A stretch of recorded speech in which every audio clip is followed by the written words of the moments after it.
Sujawal polio case ज़ाहिर थियण जो सबब मालूम करण ऐं अॻिते लाइ मनसूबाबंदी करण ऐं ज़िम्मेवारनि ख़िलाफ़ सख़्त क़दम खणण लाइ डिप्टी कमिश्नर सिजावल मोहम्मद इस्माइल मेमण ऐं सूबाई एमरजेंसी ऑपरेशन सेल जे सरबराह रेहान बलोच जे ज़ेर सिदार दरबार हाल में गॾिजाणी मुनक़िद कई वई।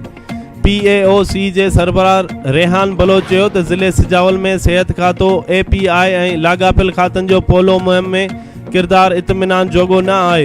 हिन API पारां ॾिनल ग़लति अंग अखरनि जी निशानदी कंदे API जे focal person doctor Ghulam Rasool खे हिदायतूं ॾींदे चयो त हू ग़लति अंग अखर ॾींदड़ ऐं कमु न कंदड़नि वैक्सीनेटरनि ख़िलाफ़ सख़्त क़दम खणे।